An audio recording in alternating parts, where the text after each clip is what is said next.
Hi there. This line in the Queen's Gambit declined follows the course of the 1926 game between David Janowski and Siegbert Tarrasch. It's called the Janowski-Tarrasch trap line. So it starts off d4 and d5, c4 the Queen's Gambit and the orthodox defense with e6, knight c3, knight f6, and instead of the immediate bishop g5, knight f3 was played first. Now knight bd7 and bishop g5. Common position. c6, white plays e3 and queen a5. So it looks like black's going for the Cambridge Springs variation, rather than going for the anti-Cambridge Springs maneuver with knight back to d2, or trading on f6 with bishop takes f6. White can play c takes on d5. This is a fine alternative, and it's been played at the highest levels by Anand, Ironian, Kramnik and Carlsen, to name but a few.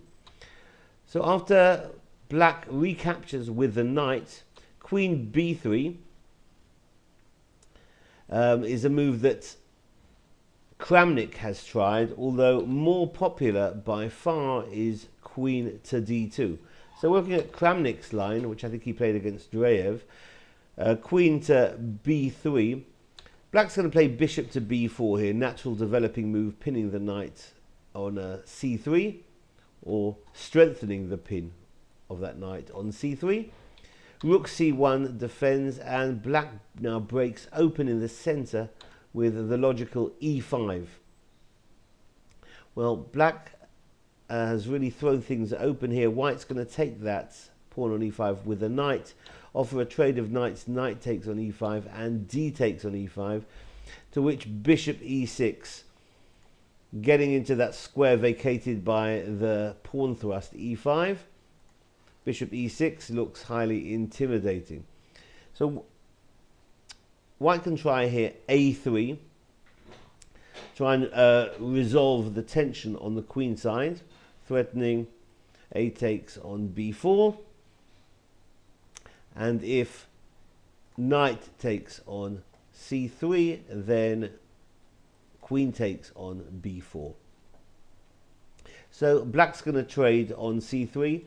Not too much difference if he takes with the knight or with the bishop. In this variation, we're looking at bishop takes on c3, to which now b takes on c3 and black castles.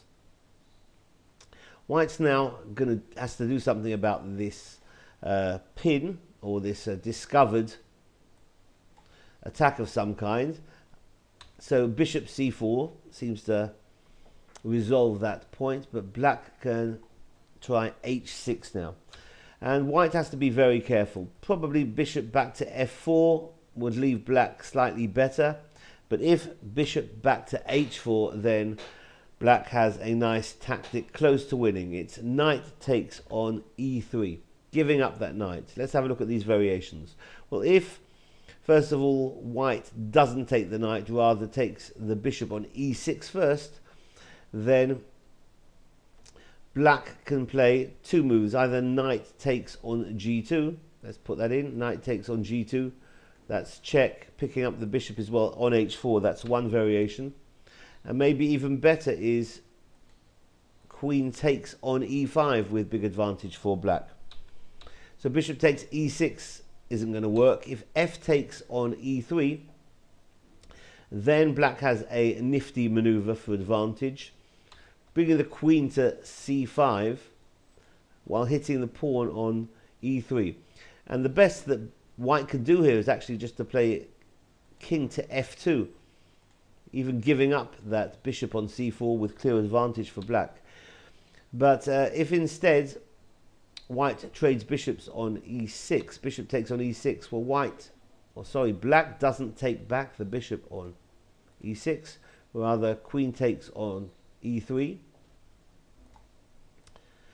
queen takes on e3.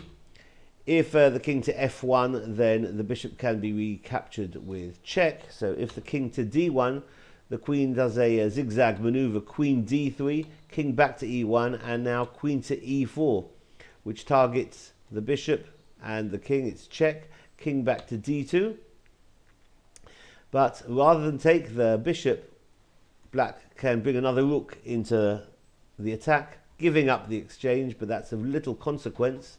So rook a to d8 check, pretty much forcing bishop takes on d8, and rook takes on d8 is a mating attack, or white's going to end off losing the queen. So this has been the Janowski Tarrasch line in the Queen's Gambit. Should mention though that going back in this position, instead of bishop c4, Janowski played queen to b2, and that's a slightly better move for white, and Janowski went on to win. So thanks for watching, hope you enjoyed it. Bye bye.